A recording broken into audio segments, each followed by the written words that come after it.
First of all, before we start this episode, I just want to issue a little content warning for all kinds of sexual abuse, talk of suicide, that kind of stuff. So this might not be This might not be the episode for you. Talia Ray's friends during her first year at Sarah Lawrence College often heard her talk about how wonderful her relationship was with her father and how great she thought he was. He was a truth teller who'd been silenced by powerful, vindictive men. And then in her sophomore year, when she went to her college roommates and said her father was going to come stay with them for a while, everybody was okay with it. They thought it was weird, but nobody wanted to be the person who told her she couldn't see her dad. This is the story of the Sarah Lawrence College sex cult.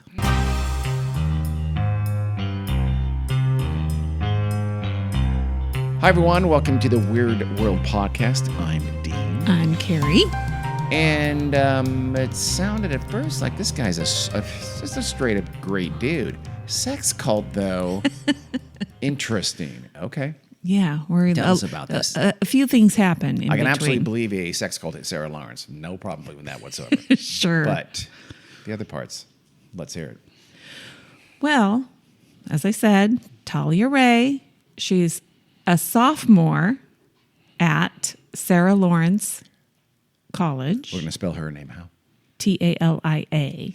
I meant the last name. Oh, Ray? R-A-Y? I wasn't sure. It might be like R-A-E-G-E-A-H or something like that. Okay. I don't know. She grew up in New Jersey, and she has her group of friends at Sarah Lawrence. And now it's her sophomore year. Mm-hmm. Sarah Lawrence was founded in 1926 as a women's college, not girls.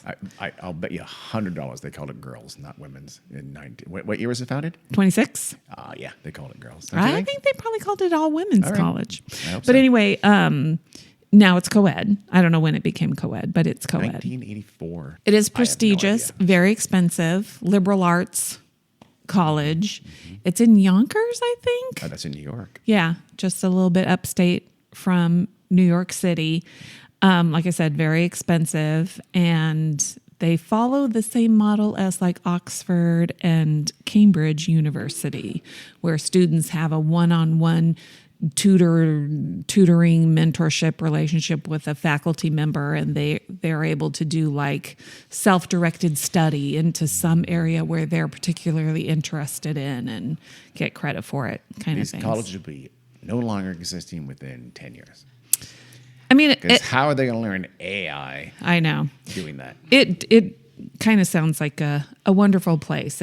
It's been described as like, it looks like a little, New England village, 15 minutes away from New York City or something like that. But underneath, I'm going to say either children control the adults or there's witches. I don't know which. Let's find out.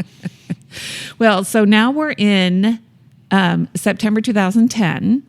And Talia is an incoming sophomore, and she has a group of friends, and she's a little bit older than the rest of her friends, and because some of them are freshmen now, and they're going to do, they do a lottery for these 11 buildings kind of in the center of campus. They look like two-story townhomes, and there's 11 of them, and they're essentially dorms, but I think people really want to live in them. So you get your little group of friends, you go into the lottery. So Talia and her friends win in the lottery, and they get one of these townhomes, and it's called Sloanham Woods. So they're in Sloanham 9, and there's like eight single bedrooms and like a common room, a little kitchen and bathrooms and stuff like that. So it's a very wanted situation. It sounds idyllic. I know. Especially if your roommates don't snore or don't leave the spaghetti sauce in the sauce.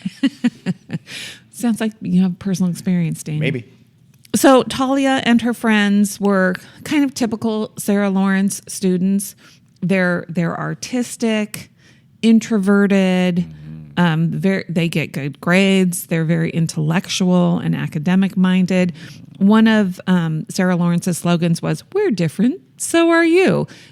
So There are probably a lot of kids with funky haircuts and, different colored hair. And Fashion statements not meant as a fashion statement. Sure. I mean, I picture like the weird kids into poetry and A teenage Molly Ringwald would play her. yeah, sure. And I say weird in a good way because Yeah, for sure. Of course I you do. think being different is a good thing. Anyhow, so these are the kind of kids that Talia has surrounded herself with. And so when she says, hey, my dad's going to come stay with us, they all just kind of go with it. Nobody wants to tell her no. So he's fresh out of prison and needed a place to stay for a while. Her dad is, wait, what? Where was her dad when she went to Sarah Lawrence? Was he in prison already? Well, he'd been in prison for 6 months, so he probably wasn't in prison when she No. first went to Sarah Lawrence. So she goes to Sarah Lawrence, leaving presumably her mother and father behind back in New Jersey. Well, we'll get to her parents' story. They're divorced, Okay. but yeah. So was she living with her dad when she went to Sarah Lawrence? I don't think so. Her mom? Okay. I mean, she might have been. Okay. But- So dad went to prison, Yes. sophomore year, out of prison, doesn't have a place to stay. Yep. Wife doesn't want him. Didn't make a whole lot of money making license plates. Yep. They pay him like 17 cents a day or something like that, and you got to buy smokes. So he's just going to hang out with her in the dorm. And really in the townhouse. Uh-huh. Okay. Yeah, they call it a dorm, but yeah, it is. Okay. It's The a- 8-room townhouse. Yes. Okay.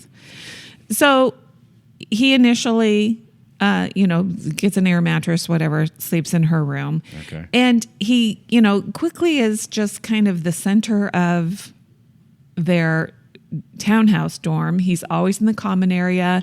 He's cooking them steak dinners. He's ordering expensive takeout delivery for them. With no money? With Well- prison money? With He had, he wasn't penniless when he went into prison. No, but okay. So I feel like we've skipped ahead at lightning speed. So we have he moves in and he's immediately just no problem. None of the roommates had a problem with her moving her dad in. Nope. Her dad. Her dad. An adult male. This cannot end well in a number of ways. And it won't end well in a number of ways. Oh my God. And he's immediately he's like, God, your dad is so cool. Look at that. He made us filet mignon. I hadn't even heard of it. Actually, I have. I'm rich and from Manhattan, but still, I pretended like I hadn't. Yeah, I'm not sure any of these kids were rich kids. Really? Yeah. It's Sarah Lawrence. You don't think so, huh? Gosh. I mean, we'll talk I about wonder. we'll talk Okay. about their backgrounds. But Well, I mean, yeah. I imagine they do. Like most of those liberals, they have a significant number of, because they have a huge Yeah, endowment. They of have a lot of course. scholarships and things like that. That's great. Good for you, Sarah Lawrence. Yep. But you let this happen, so Yeah, and it's a problem. I'm surprised. Well, we'll talk about it later. So while they're eating their steak dinners or having their, sushi takeout, whatever he was ordering for them, he would talk about, his past and stories about, his history as a government agent. oh, and okay. he's One of those people. was Got it. supposedly a CIA operative, Okay. and You know how many CIA operatives tell people that they were CIA operatives? none. He did. I've known someone like that who just made ludicrous boasts that was just the best way I to do it. Just go. I mean, you can keep saying that. No one believes you. Well, here's the thing. About a lot of these events. Like he talked about how he recovered Stinger missiles off the black market and engineered a ceasefire in Kosovo. Like I couldn't ask him any knowledgeable questions about things like that, but you could. Yeah. And I don't know how much he actually knew about Kosovo at the time, but Lord, I'd right away say, is it spelled with a C or a K, bro? well, that would be the extent of my questions. And he liked to talk about, the wonderful values of the Marine Corps and, would talk about all the high-ranking military officers he knew. None stuff of whom like can that. get him out of prison, by the way. Pardon me? None of whom can get him to avoid prison sentence. And pull some strings, or maybe before he went into the Hoosh-Gow. Okay, bro. And he was just this average height, overweight, middle-aged looking kind of schlubby guy. He shaved his head, because he was probably going very bald. And, he kind of acted like a macho guy, which Yeah. I don't know exactly how tall he was, but everything says average height. So I'm assuming maybe a little bit Yeah. on the short end. Yeah. And Average does mean a little bit short. yeah, kind of compensated maybe for that or overcompensated by just acting like a big tough guy. And also wearing Timberlands. Solid 2 inches.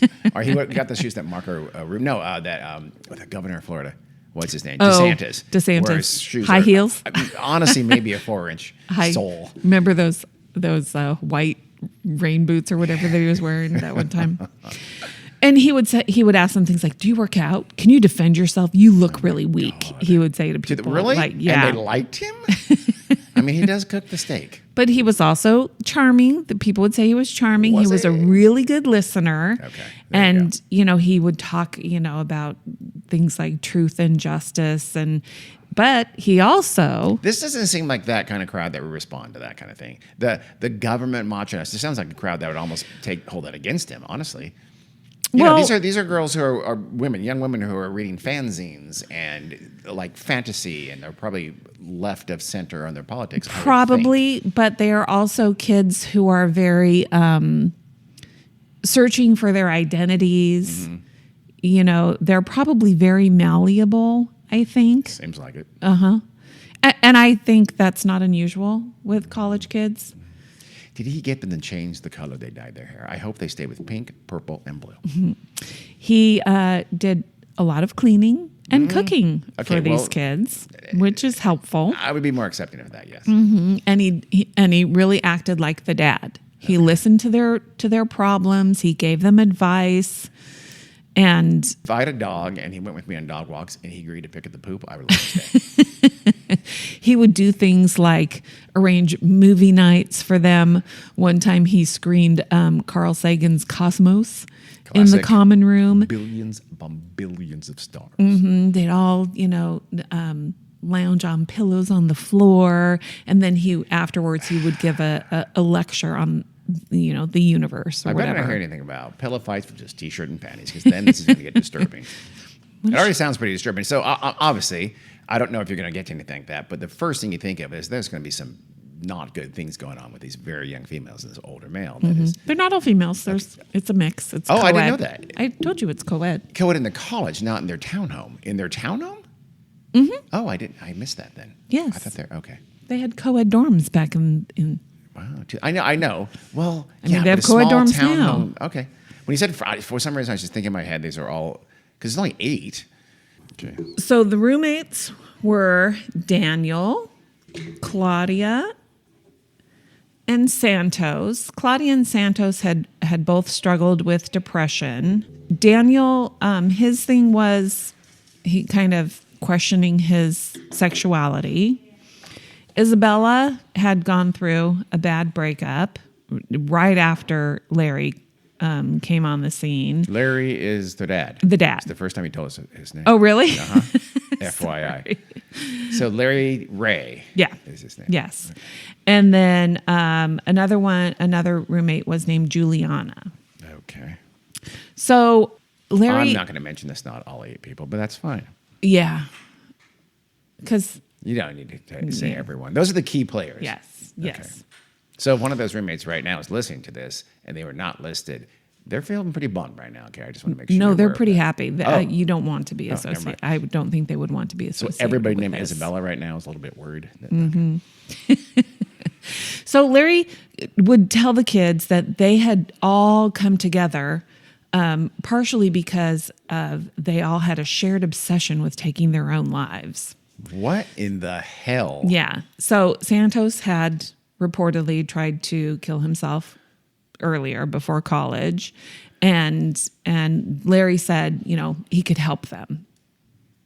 That's just Santos, though. So he's saying all of you guys, you've thought about suicide, right? And they go, no, well, not actually. Haven't you though? I guess, Larry, you do cook good steaks. Because like I said, they had been bringing their struggles and difficulties, and whenever they had a problem or they were struggling with stuff, they would talk to him because he was the dad. And how long did it take for them to accept him as their dad in residence?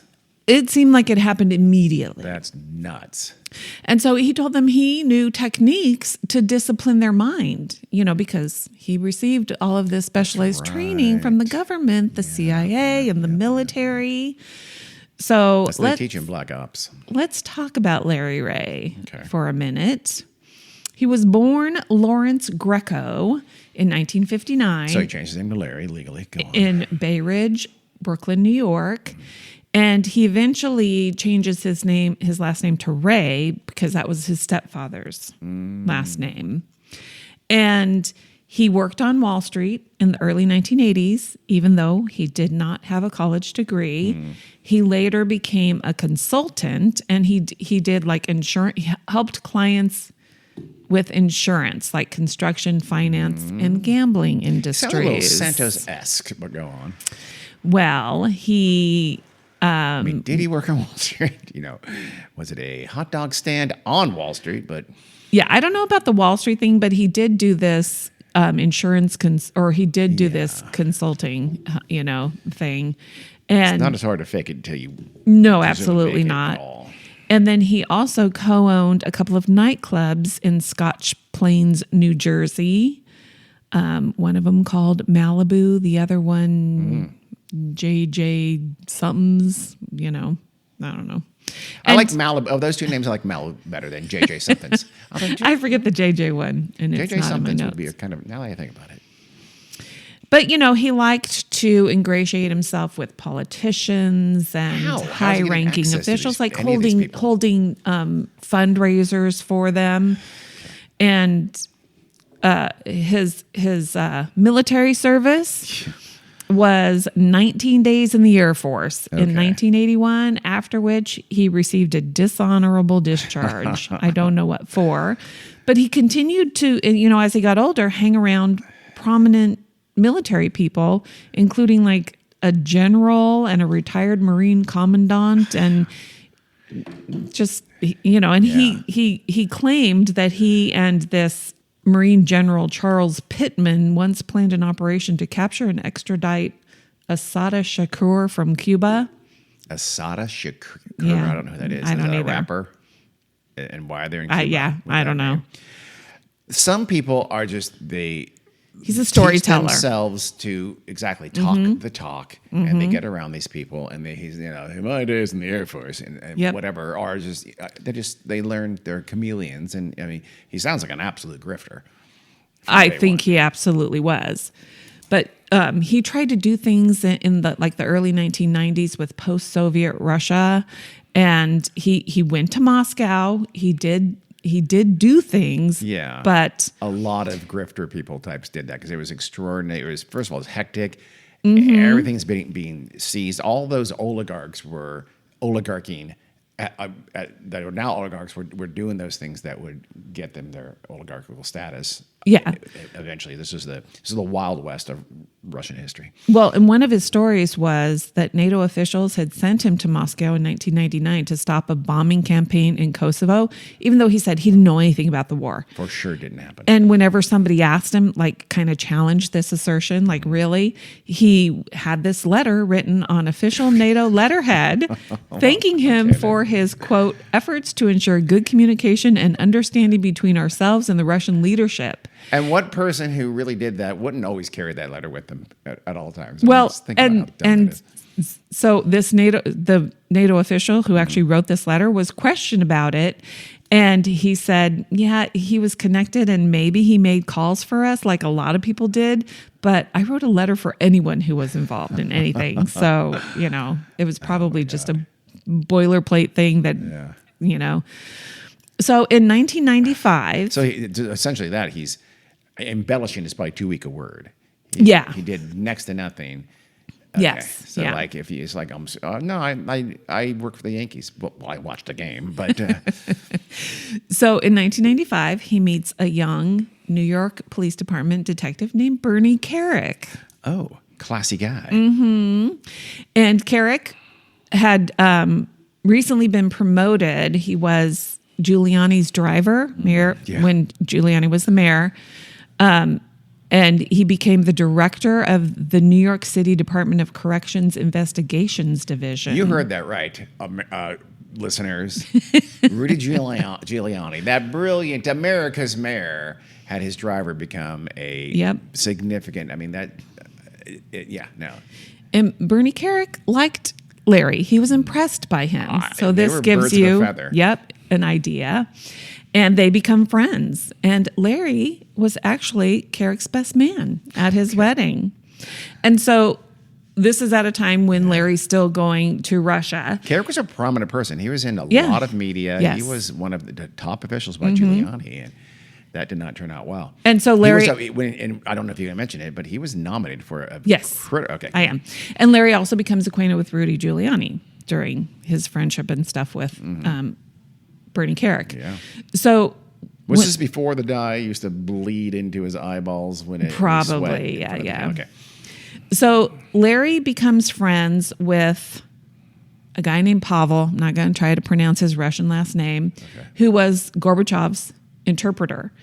And Larry and, it says his friends, they host Gorbachev when he comes to New York. He arranges like security and transportation and stuff like that in his own car. Where's the town car? Well, actually, it's a Taurus, but and- you know what? There's room. Apparently, they arrange for even a visit to Los Angeles, and Larry orchestrates a meeting with Robert De Niro.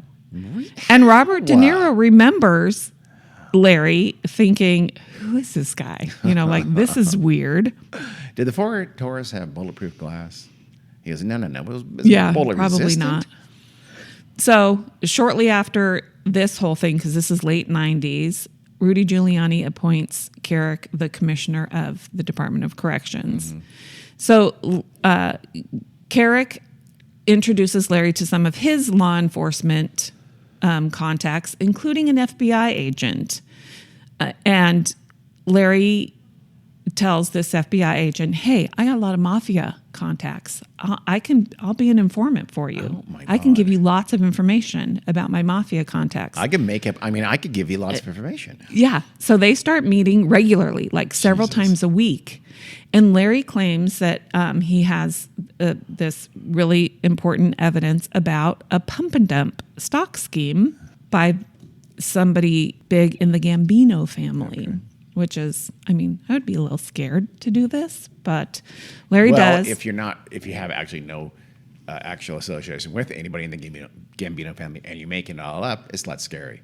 Well, he does have some association. Okay. So he gives them information about the scheme, and then he tells the FBI agent that the guy in the Gambino family actually put a hit out on him. Oh. And so the FBI agent believes him. Wait, on Larry or on the FBI on Larry, agent? Okay. On Larry. So the FBI guy believes him. So the FBI pays about $10,000 for a security system in Larry's home. I think Larry just wanted a security system. So, yeah. So there was no hit placed on Larry. No. So good job, FBI. In actuality, Larry. What year is this? Late 90s. Okay. So Larry is actually an unreliable informant. Shocker. Who says he has critical information or critical evidence, but he really doesn't. So they work with him. This takes years because these kinds of investigations, I guess, take years. And the FBI agent finally realizes he's basically became an FBI agent to kind of cover up the fact that he was actually involved. FBI informant. FBI informant to cover up the fact that he's actually personally involved in this pump and dump stock scheme. I think that, almost every police informant is they're all criminals. Yeah, it's crazy how much investigations rely on people like that who are, by definition, unreliable. So finally, in March 2000, federal prosecutors indict 19 defendants, including Larry Ray, for their involvement in this securities fraud scheme. Okay. He was actually charged with agreeing to pay a $100,000 bribe on behalf of the guy in the Gambino crime family. And so he does know someone in the Gambino crime? Okay. Mm-hmm. And he was doing things like arranging for insurance for mafia-owned, construction companies and cement companies and stuff like that. So he was working with organized crime. Interesting. You think that the mob owns nothing but cement companies and construction companies. So you're probably not far off, but still, and bad restaurants or good restaurants. So, sure. So during during this whole thing where he's saying he's giving them, evidence and stuff like that, he was repeatedly lying to the FBI. So that's why he wasn't so scared. Yep.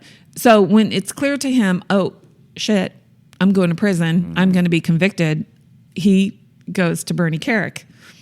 Hey, my friend, who is now the commissioner of the New York Police Department, can you help me? Can you write a letter to the judge or whatever, or the U.S. Attorney's Office?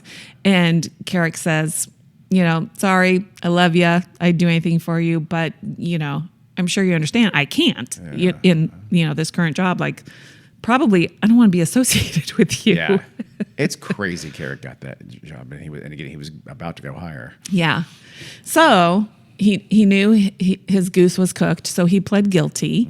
And in 2003, he was sentenced to 5 years probation. That sounds like a little sweetheart. Yeah, maybe. not too bad, So when he was being sentenced, the judge accused him of manipulating the court and said, you violate your probation in any tiny way, you're going to prison. It's crazy that the judge is like, okay, I I'm know. really bringing the book in you. 5 years probation. Yeah. I mean, that's you just lied to the gross. FBI, but you're not going to jail. White-collar crime sentences are disgusting. Multiply all of them, cube them, and you'd be near where they should be. So, while Larry's on trial, Kerik is going up and up and up. He was the commissioner of the police department. And Larry goes to jail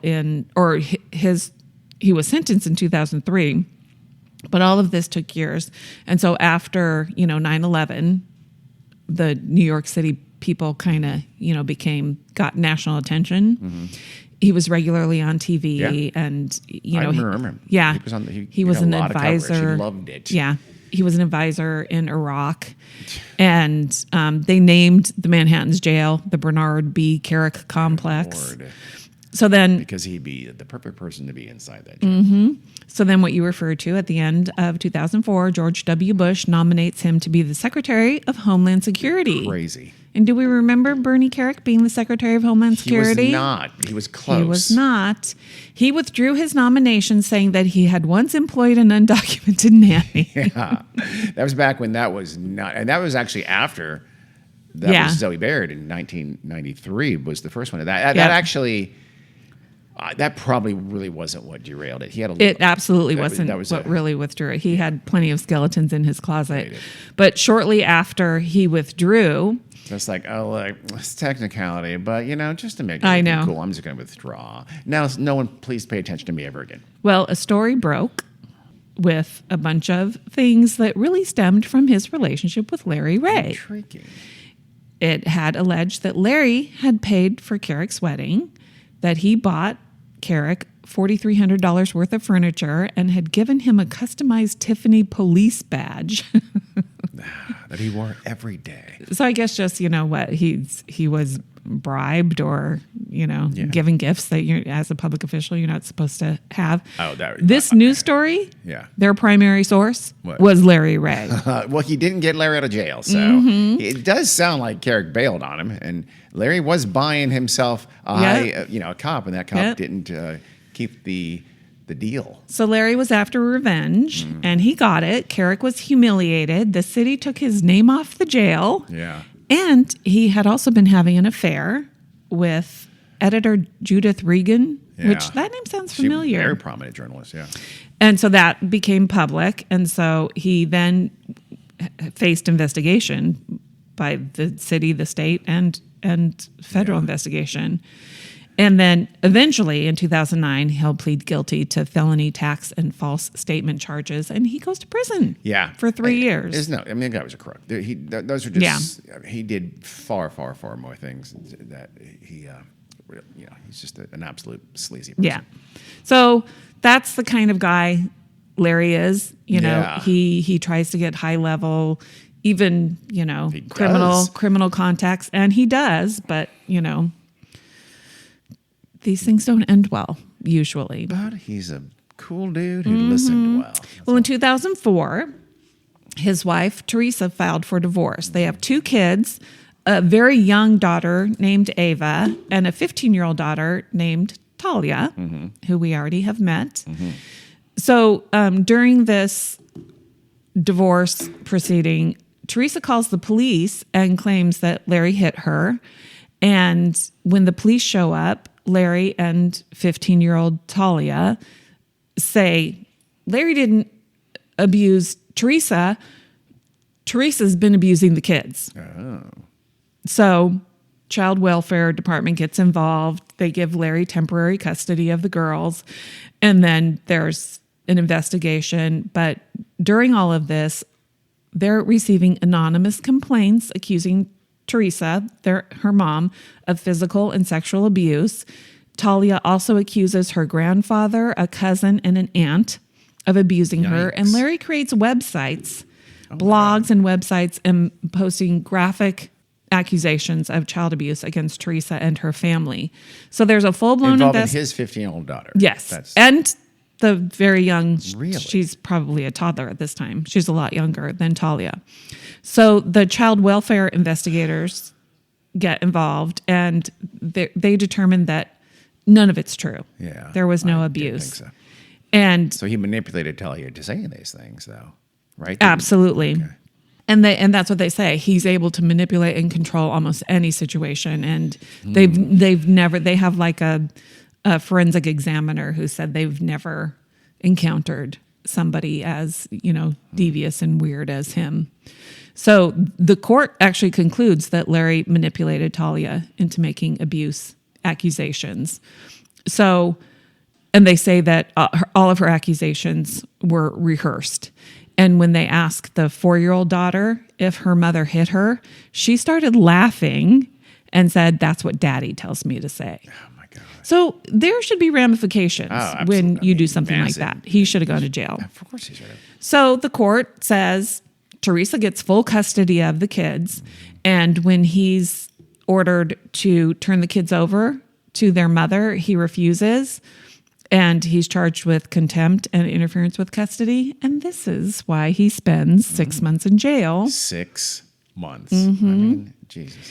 And instead of living with her mom, like she's ordered to by the court, Talia goes to live in youth shelters. She's been So she's just manipulated by programmed. her father. She thinks her mom is bad and Lord. does not want to go live with him. I mean, I know she's 15, but I just can't imagine Yep. that happening. So at this time, Larry's claiming that Bernie Carrick is behind all of this. Bernie Carrick has convinced the court to go against me. Dude, you made up this tissue of lies, so. So he continues to post blog. He creates websites and does blog posts at the time, and he's accusing judges, prosecutors, police, federal agents, and even his own lawyers of working on behalf of Bernie Carrick. Bernie Carrick is Bernie Carrick, by the way, was already disgraced Yes. and out of any power whatsoever. He hasn't gone to jail yet, but Yep. he does not have this kind of power. And he's saying that one reason that Carrick and Giuliani and George Bush and Dick Cheney are trying to silence him because he knows secrets about He 9/11. does. Well, I mean, he's always been deep, deep, deep in the black eye. So he knows where the bodies are buried. So, anyway, that's Larry Ray. This is a guy who arrived at Sarah Lawrence College and immediately woos these kids into becoming their guru, or at least their favorite dad. Yep. They don't know anything about any of this. It doesn't matter. So back at Honestly. Sarah Lawrence, he's counseling the roommates and Isabella. She is Talia's best friend. She is there. She's from San Antonio, Texas, and her mom is a single mom. She's there on a full academic scholarship. Santos is Talia's boyfriend at the time, and he remembers seeing Larry and Isabella laying on Talia's bed, because Larry is staying in Talia's room, on an air mattress or whatever. And he's stroking her hair, saying, soothing her about whatever. And he remembers thinking, this is weird. This makes me a little bit uncomfortable. Now is his threshold of being uncomfortable. Yes. And Larry starts sleeping in Isabella's room. And this really makes Santos uncomfortable. And Larry says, like, you act like I'm going to be actually sleeping with her. I'm not. I'll be sleeping on the floor. She needs someone with her. She needs help. Jesus. So we're coming upon winter break, and people, the kids are getting ready to go home for winter break. Sure. I don't know. And Isabella is about to go home. And so Larry calls her mom and says, Isabella was sexually abused as a child by a longtime family friend, and you basically didn't protect her. So it's your fault. And if she comes home, she might commit suicide. So she's not coming home. She better stay with me. Mm-hmm. She better stay here. The older male. Yes. So her mom, like, she's a single mom. She's very, she's very close to her daughter. And, she never heard anything about her daughter being sexually abused.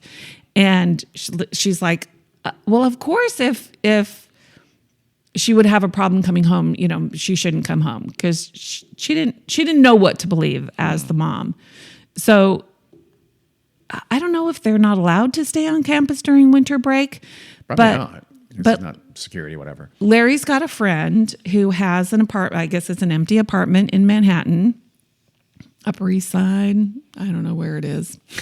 East 93rd Street. Make that up? Or just Upper East Side? I've heard that. That's a thing, right? Upper East or West? I don't know. Okay. But so you said East, right? East. 90, it's East 93rd Street. So I'm assuming that makes it the Upper East Side. But it's a 1-bedroom apartment, so it's small, and Larry's friend owns it. So he lets Larry go stay there. Did he know he's going to have a 19 or whatever year old girl with him? He'll find out eventually. Okay. But so that winter break, it's Larry, Talia, his daughter, and Santos. And then wait, they're all in the apartment? Yeah, they all, because they, I guess. And Isabella. And Isabella. Okay.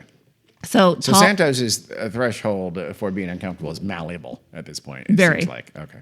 So Talia and Santos sleep in the living room, and Isabella and Larry get the bedroom. Okay. And they said he controlled every aspect of their lives that winter break. What time they had to get up in the morning, Jesus. What they ate, what they did, who they talked to, when they went to bed. And he convinced Santos to stop taking his I don't know drugs, if it was antidepressants or something, medication. Okay. And he became so uncomfortable with all of this that when they got back, he broke up with Talia. Did he stay in the townhouse? The Clennam, whatever, 11, a 9? Yeah, because that's where he lived. He didn't have a choice. So that's a tad uncomfortable. Yes. But so for the next semester, they all go back to Sloanham Woods, including Larry. He doesn't stay oh my God, dude, in the Manhattan apartment. I don't know if it was just his friend said, yeah, you can stay there for winter break or whatever, and then go back to college. He's less likely to have sex with 19-year-olds in Manhattan. Yeah. So because I feel like that's what's happening. While they're there, they're having house meetings and family dinners. And is he the house bunny? He is the house bunny. Yeah. Okay. But not quite as funny and hilarious as what's her name? What's her name? Anna Faris. Anna Faris. So anyway, these pretty much are mandatory house meetings and family dinners. And so one night he gathered everybody in the common room and starts lecturing them on his philosophy. It's called Q4P. Okay. Quest for Potential. Okay. That could sell. I could see that. All right. I'm interested, as a matter of fact. I'm going to look up Q4P I know. right now. It's based on the fact that all energy in the universe is powered by the quest for potential. This sounds like a book. Very culty. Well, apparently this was the theory of his friend, who was a diamond dealer who moonlighted as a philosopher. I'm not surprised Larry is stealing everything from anyone. Oh, so did I already name the roommate Claudia?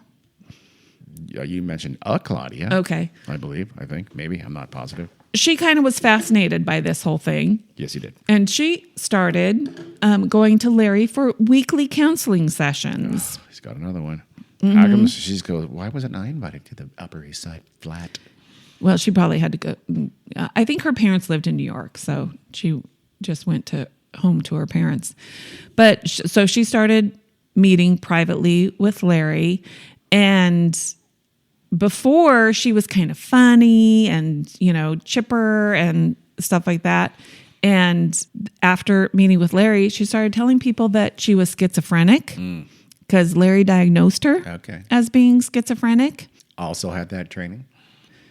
Daniel, one of the roommates, the one who was kind of questioning his own sexuality, who had gone through a breakup, this kind of made him a little bit like, this is weird.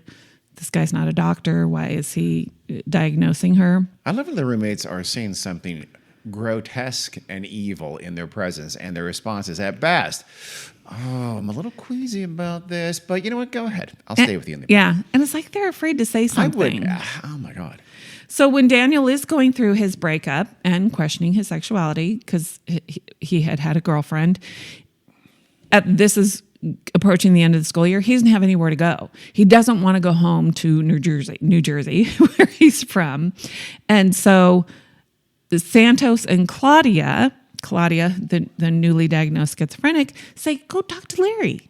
So Larry and Daniel meet at a Starbucks where they just talk for hours and hours. And Larry says, hey, you're not gay. I know you're not gay. I can tell for sure. You're 100% not gay. So let's go get some chicks. So I think for the summer, they're going back to the Manhattan apartment. Wow.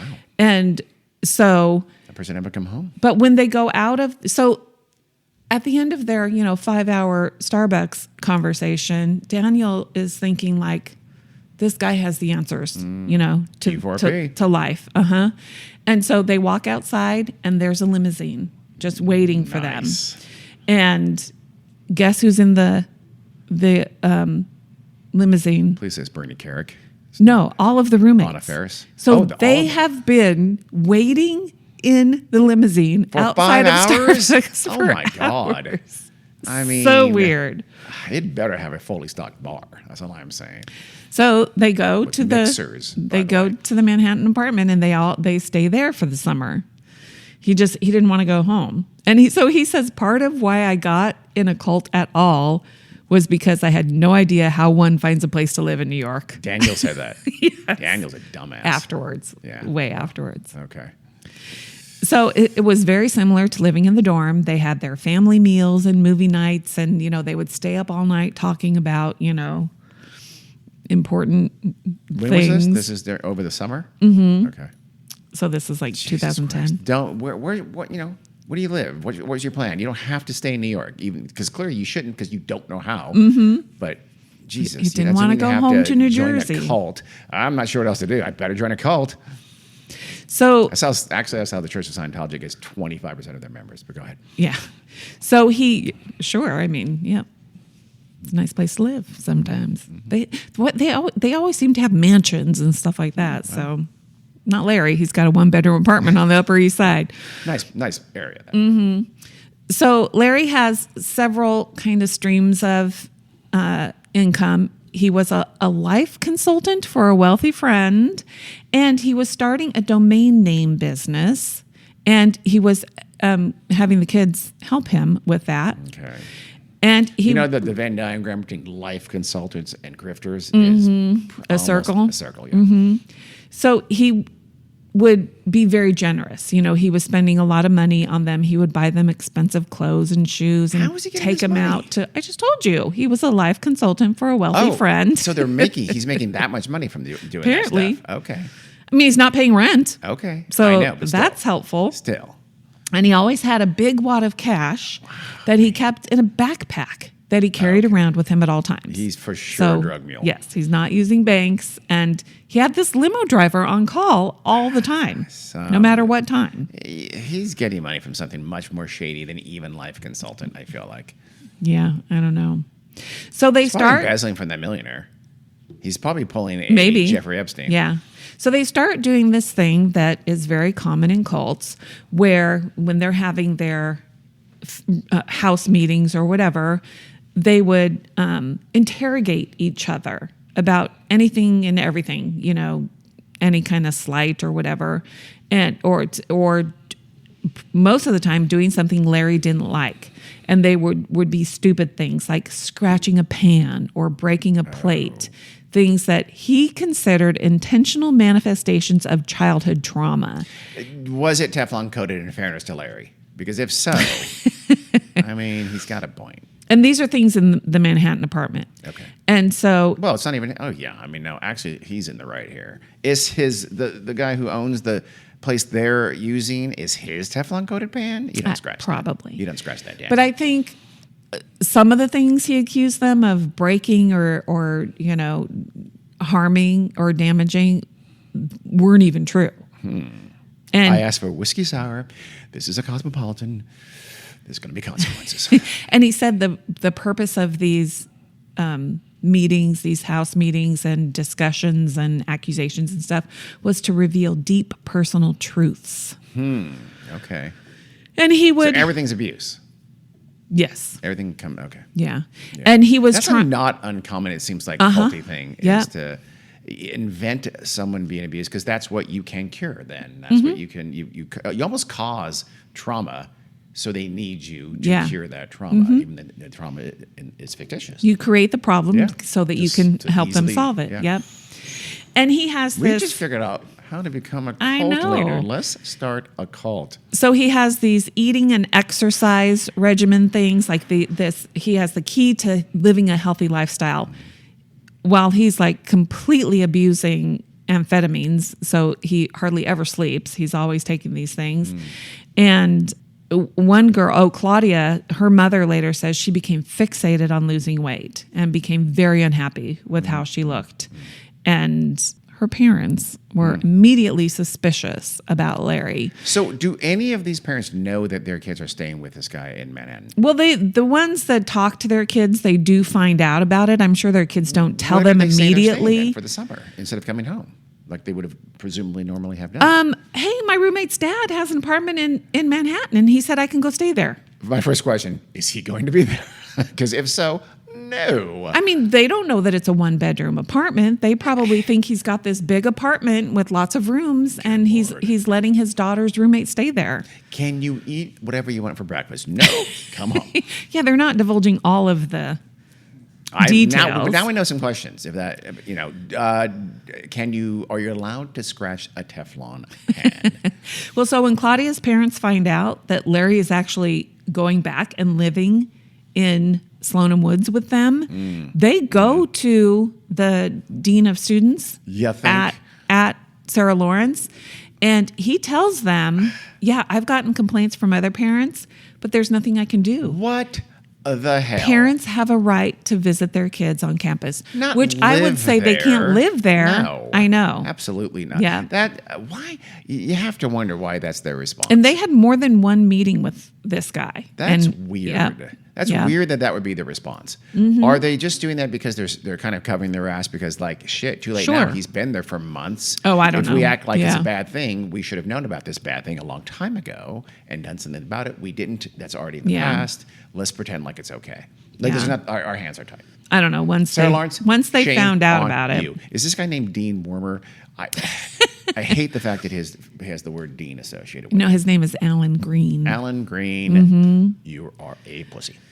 So Larry would have them, when they would have their little house meetings, and they would Dean be Green? Hold on. He was Dean Green.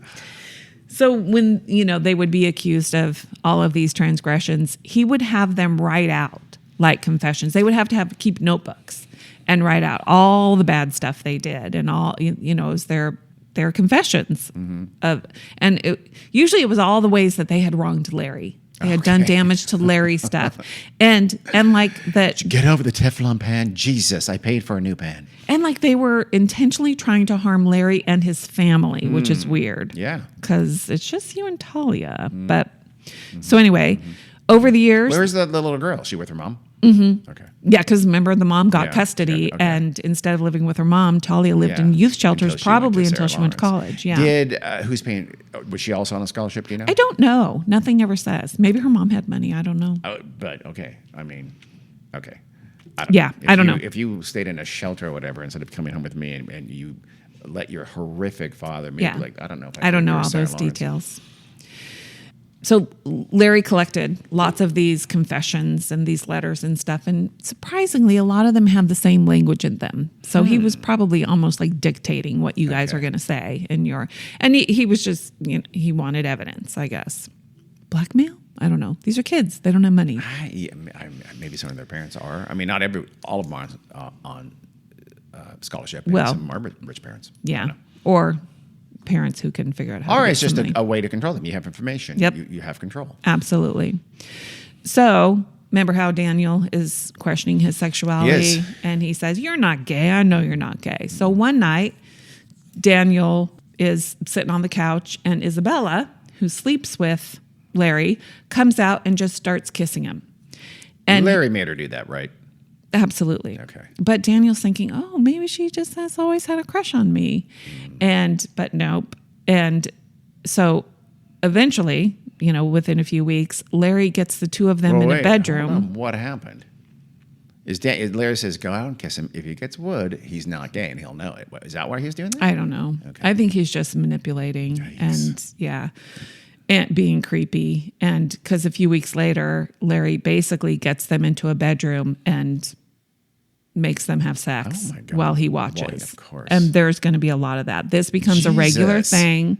Sometimes he's involved himself. Hence the word sex cult. I should have seen this coming. You warned us. I did warn you. You didn't actually do a trigger warning, though, did you?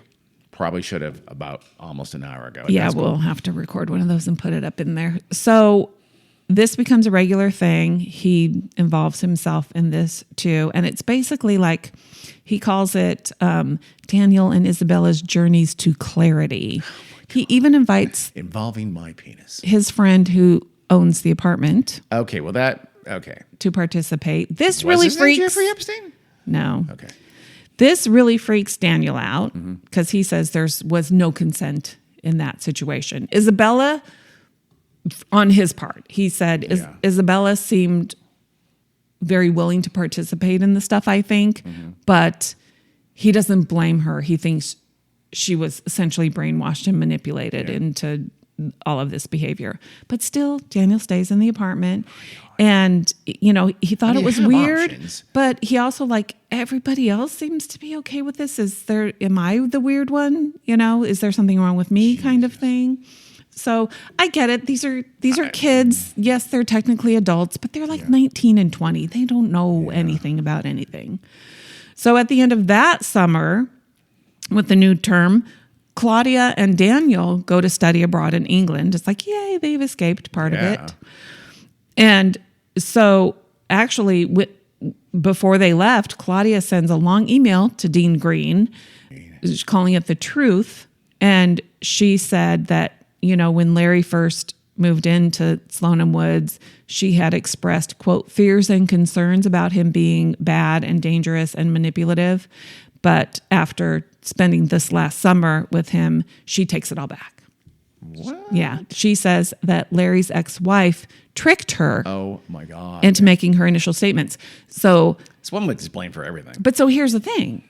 Like you said, she had sent this email to the dean of students saying this dad is living in our dorm and he's doing all these horrible things, and they did nothing. Dean Green. Yeah. Ugh. So I don't know. I don't have any information about anything against the college, but there definitely should be, I think. So there's no lawsuit? There's no massive, massive multi-million-dollar payoff? Because there absolutely should be. I don't know. I mean, they knew about it. Yeah.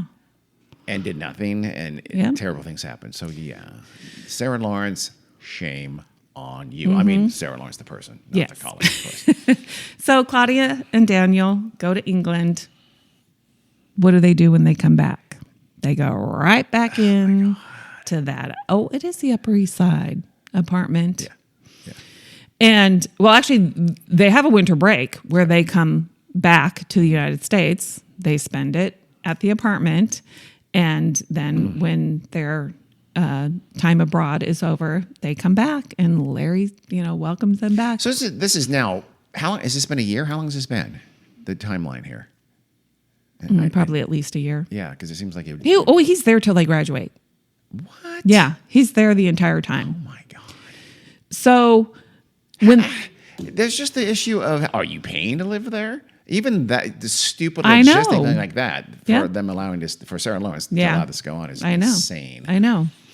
So Larry's apparently he's going in back and forth between the apartment and Sarah Lawrence, and he starts doing his own renovations unapproved by his friend, the owner of the apartment, and he gets the kids involved, and he removes the door handles from the bathrooms. Oh, So that's nobody has any privacy. gruesome. Anybody can walk in on anybody, which, I'm sure he does. Oh, I didn't know you were in here taking a shower. Yep. So Daniel's I heard the parents, shower, but I thought there was just a leak. are, trying to get a hold of him. They recognize that he's changed. What's going on with you? They're trying to reach him, and they're worried. Are you on drugs? You seem weirder when you're spending time at Larry's apartment, which they probably think is this big, luxurious place. They don't know. Claudia's mother is similarly worried. And all the parents are worried if we push too hard, we're going to push them to Larry. They're never going to come back to us. I know, but if you don't, it's like, oh yeah, no, we know his boyfriend's her boyfriend's a monster, but I know. You still have to I know. do something. There You is have to find there out- is some truth in that with kids. There is, but yeah, you have to do something because the alternative is they stay with this monster know. who abuses them. I know. I don't think any of the parents knew how bad it was. Knew that all of this stuff was going on. That they're living with in Manhattan and is living in their dorm. That's because they knew, because they talked to the administration. I would have a lot more than a strongly worded letter in a meeting. Oh, I would yank my kid out of that place. For sure. No, you're not going to Sarah Yeah, I Lawrence. know. But also, if the parents aren't paying for it, you have no power. The kids that are there on scholarship or whatever, unless you are paying you're the bill. You're paying for something, I'll bet you. You're paying for something. Yeah, probably.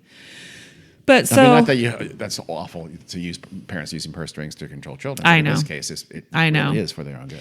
Well, so when Daniel gets back from England, Talia misses the application deadline for her application to Stanford Law School. Mm-hmm. And for some reason, Larry accuses Daniel of causing her to submit her application I'll bet you late. Larry did it. He's claiming that he intentionally sabotaged Talia by distracting her. I have to mail this. Hey, Talia, look over here. What was I going to do? So in their, house meeting, Daniel's accused of this, and he says, "Hey, no, I didn't. It's not my fault. She missed her own deadline." Well, that doesn't go well with the way Larry handles house meetings. You're not allowed. No one. You're not allowed to deny accusations. He's probably, if she goes away, his grip on this is much more tenuous, because that's the how he's allowed to stay in that townhouse. But we haven't heard too much about Talia. No, we really haven't. So thank God. I know in some ways. Yeah.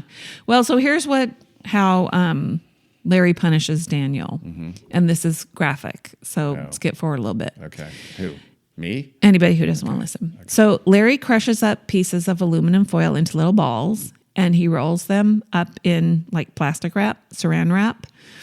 And then Daniel describes it as a necklace of metal lumps inside the saran wrap. Mm-hmm. And then in front of everybody, Larry orders Daniel to wrap this around his pee-pee? Yes, and scrotum.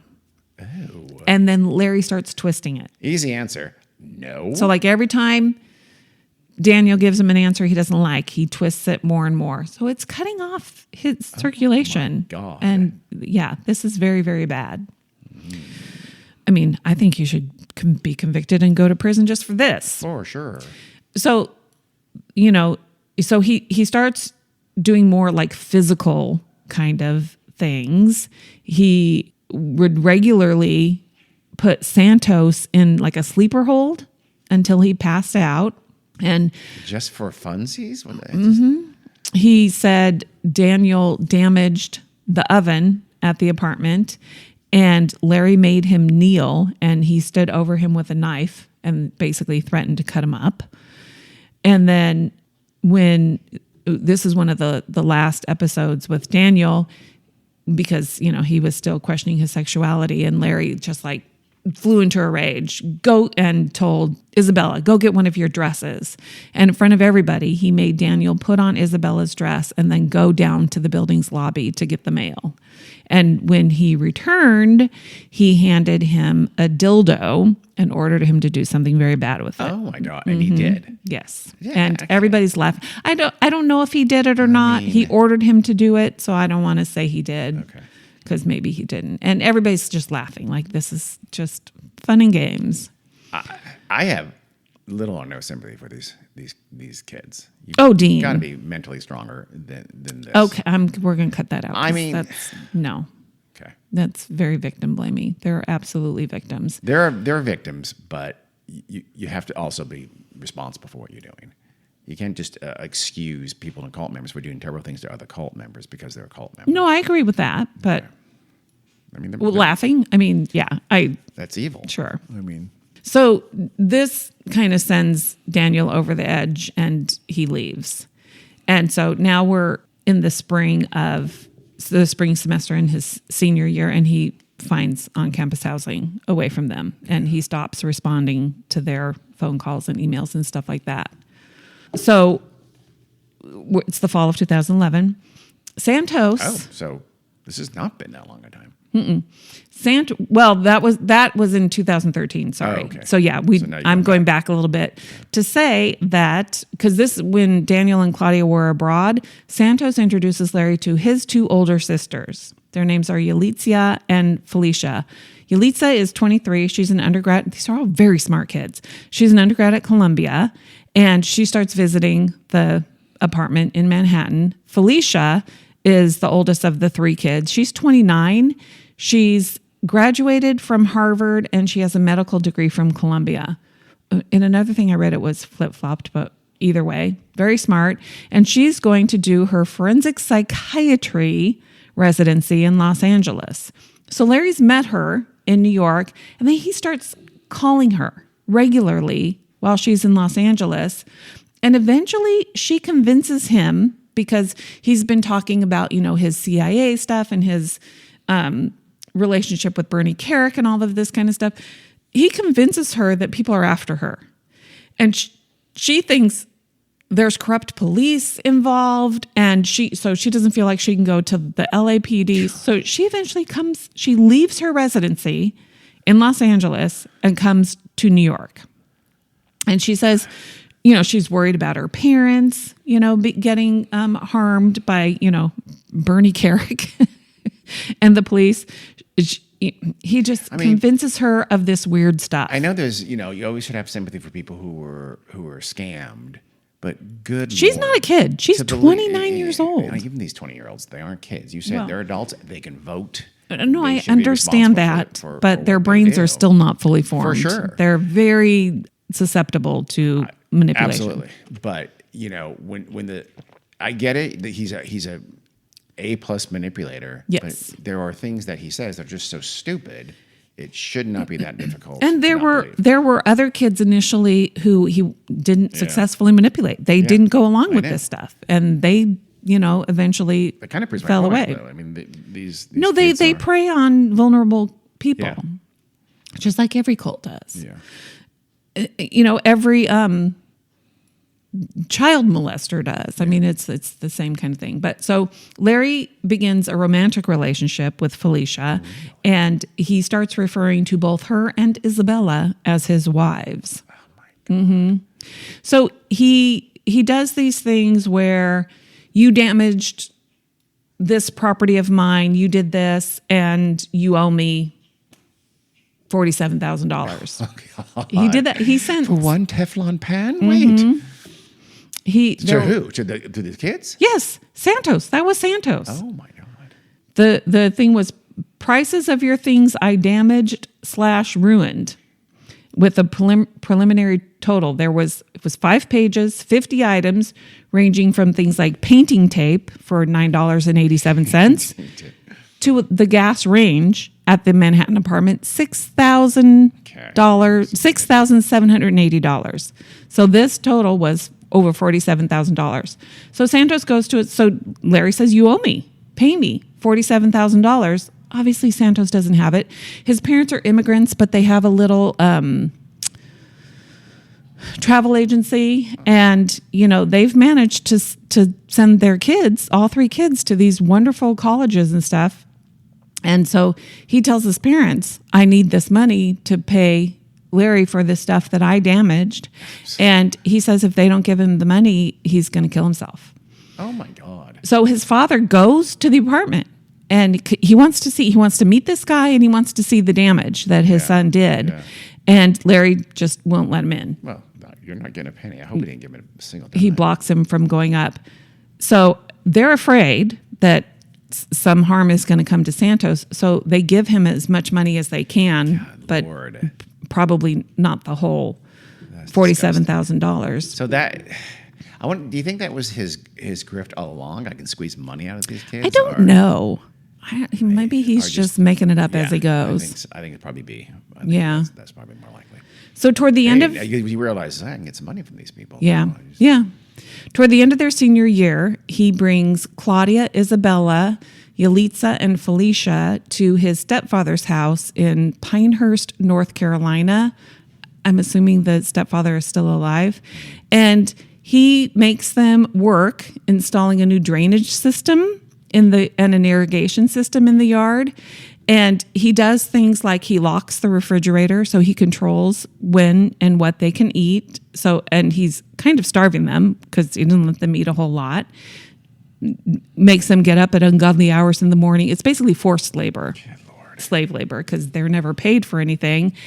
And then he starts saying they've damaged his stepfather's property too. So Santos's parents estimate that they gave him more than $200,000 over 3 years. They end up selling their house. You just can't do that. They went to the New York Police Department 3 times, and the police said, "Your kids, they're over 18." Because they had 3 kids wrapped up in this mess. True. And Claudia's parents also went to the police, and they were told the same thing. That she's over 18. We can't do anything about it. So in 2017, the police do conduct a wellness check on Claudia, and basically, she's an adult and she's acting of her own free will. So there's nothing we can do about it.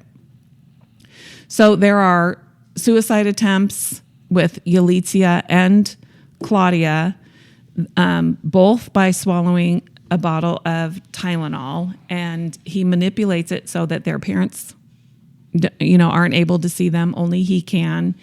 And one of them Yalitza thinks that he looked at her chart. He came to see her in the hospital. He looked at her chart and he told her doctors what to do. So he saved her life. Oh my God. Yeah, they're very manipulated.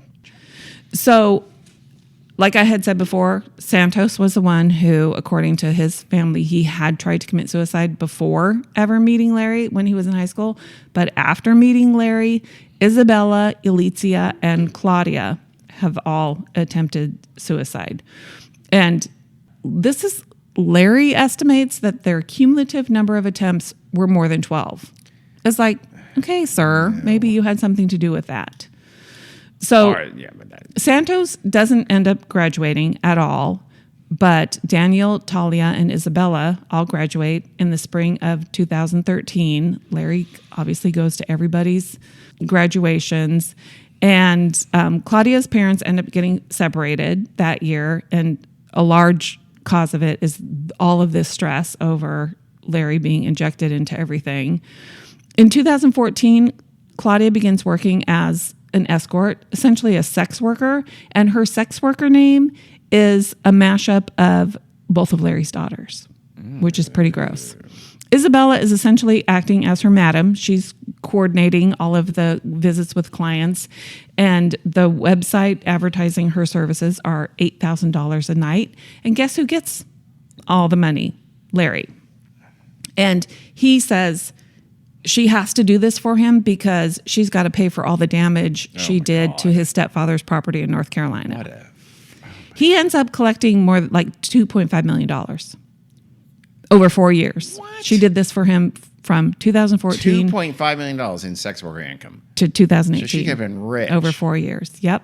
Oh my God. He gets evicted from the Manhattan apartment. It takes years and lawsuits. His friend didn't know how to choose friends. He became increasingly disturbed by Larry's treatment of the young adults. But you might remember, Really? Yeah, I do he was involved in a little bit of that. He just wanted his apartment back. He might have been more disturbed by the unapproved renovations that he was doing to the apartment. And all that damage to the pans. So eventually the court obviously found in his friend's owner, but it still took like another year after that to finally get him out of the property. Yep. Yeah.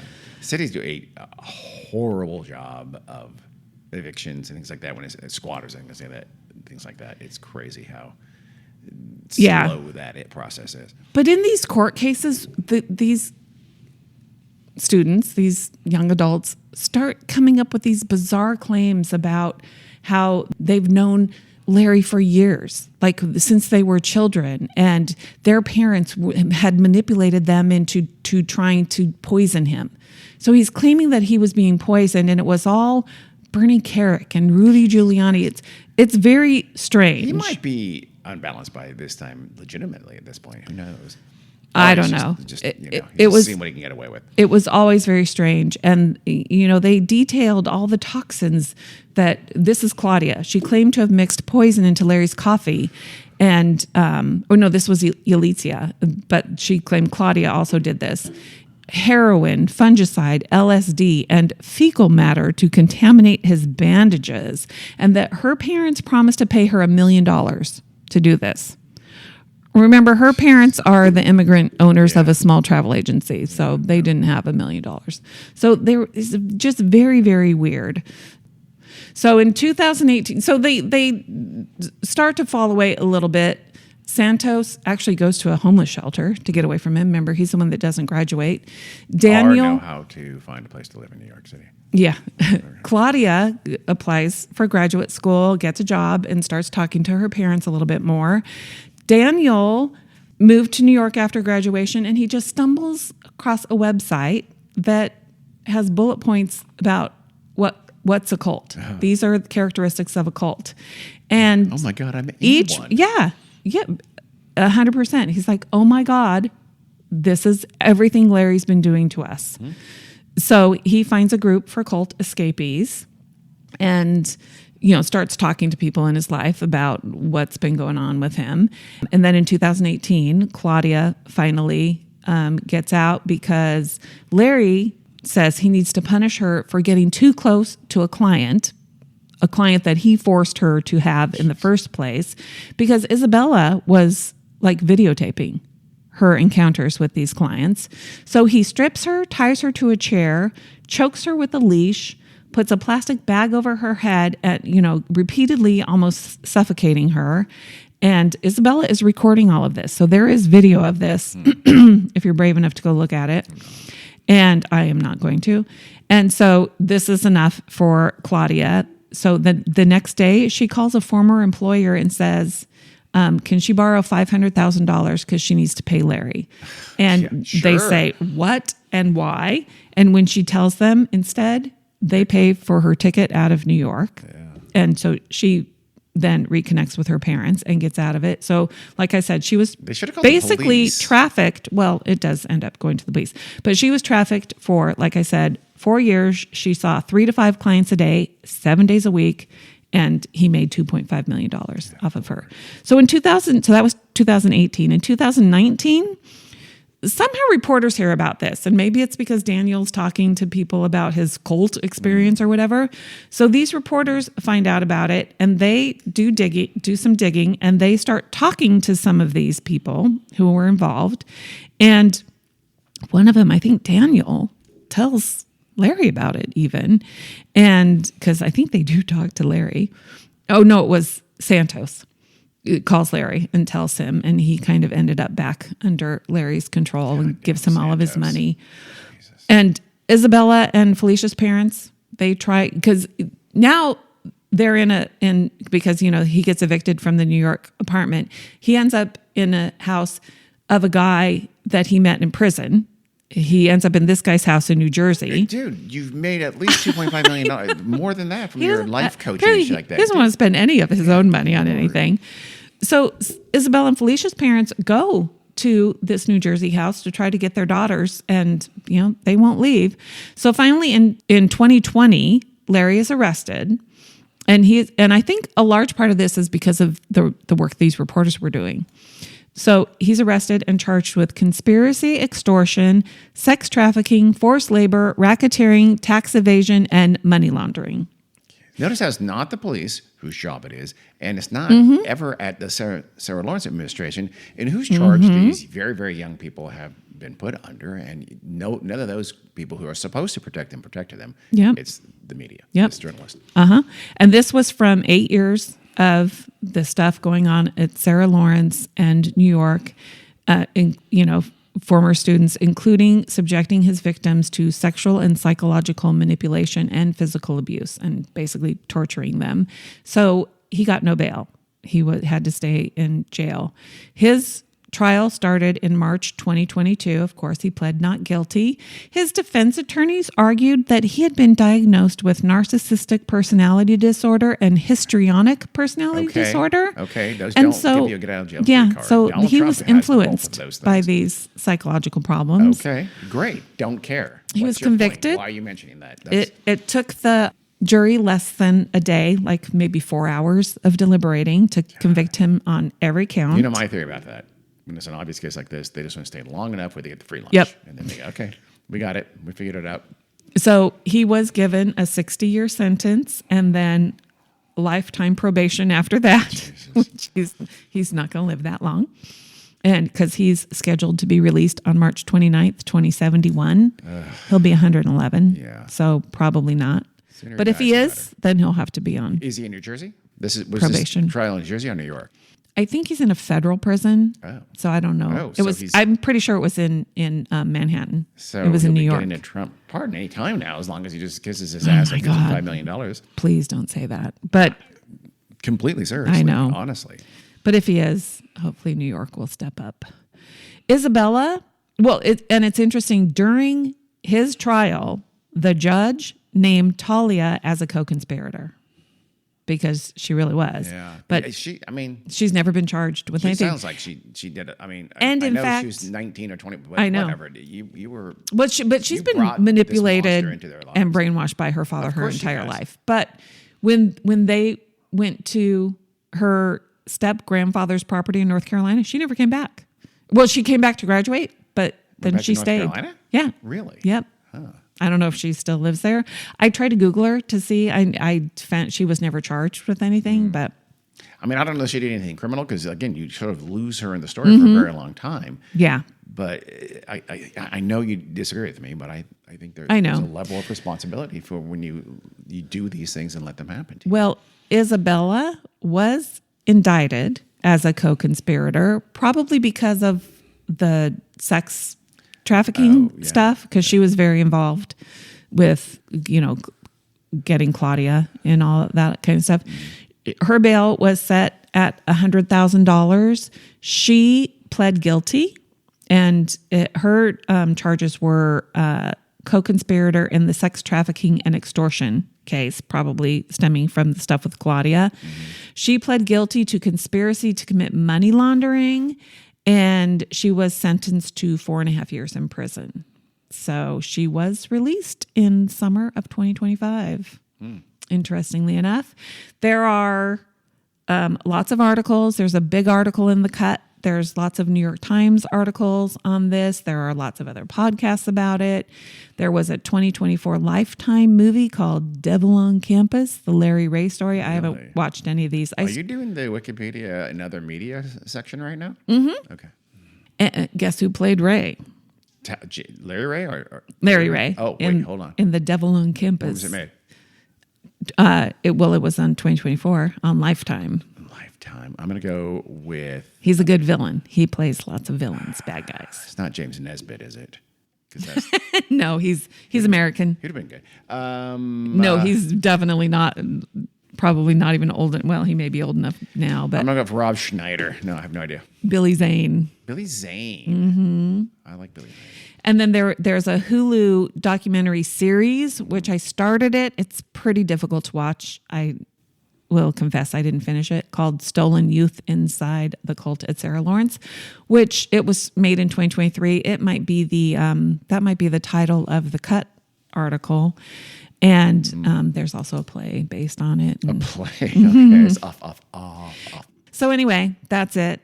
The horrific story of Larry Ray and his Sarah Lawrence sex cult. That's difficult. That was way more difficult than I thought. You had told me a little bit of just the premise of this, if that's the right word, and I didn't know it got that dark. And there are so many more details that I did not obviously talk I'm about. probably glad you did. I know, me too. Feel like I need a shower. Well, Yeah. These poor people. yeah. I know you don't have as much sympathy. I do. as I have but a tremendous amount of sympathy, but at the end of the day, you're responsible for what you do. You're a star. I know you're being manipulated. I know the person manipulating you is taking advantage of your vulnerabilities. Yeah. I totally get that. Yeah. And I do have sympathy for that. But you have to be smarter. You have to be stronger, and you have to be, especially when the stories they're using are so easily punctured. But if you thought, not to get political, but the people who out there believe things like Pizzagate and stuff like that, it's like no rational, intelligent person could believe those things, but they get themselves to that space. I know. And they're able to. And I don't know.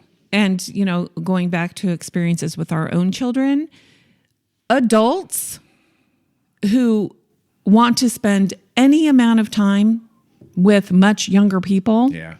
In huge red flag. Not even a red flag, like this person's not good, and keep you guys away from that person. There's no, Yep. I mean, within reason. I'm not saying that it's like, let's go, whatever, play, soccer coaches and things like that. But when they really start to hang around with kids. Yes. I'm talking about. Having said that, we are going to have game night. We have many game nights with our kids' friends. But that's different. Yeah, it is different. We never use that to start a cult, though. Yeah. So good on us. No, that's just having the house where your kid in high school wants to invite his friends over. Did we play games with him? Damn right we did. But yeah. But their parents knew where they were coming. One kid's parents even gave us a game. So, but in this case is much more awful than I had any understanding. But what I mean by that is thank you, Carrie, for telling us this story. I'm surprised you did this story. You don't like these kinds of things. You won't let me do any murder mysteries anymore. Or you can do. What do you mean? I won't let you. I have zero listeners. I have zero say in what Dean does. Well, yeah, but I'm surprised you did this story. Well, this one literally has been on my list for a very long time, even before. It was on my list before he was even tried, before he was even charged. Oh, wow. Because like I said, those articles started coming out before there was any law enforcement involvement at all. Yeah, which is damning for law enforcement. Yeah, so I waited a while. I wonder if they didn't pay a few of those people under the table because Sarah Lawrence should be sued. Oh, absolutely. For millions. I mean, and maybe they were, and like you said, maybe there was some not divulged settlements going. I wonder if there wasn't. Sarah Lawrence, if you're listening, tell us. Because they never admitted anything. No, and exactly. Yeah. So you sign an NDA and you give them a little cash from that massive endowment that I'm sure they have. Yeah. Probably funded from people like Jeffrey Epstein. I'm now bashing Sarah Lawrence, but this is a massive black mark on their history, and they deserve it. Yeah. Otherwise, great school. So, thank you, Carrie. You're welcome for that story.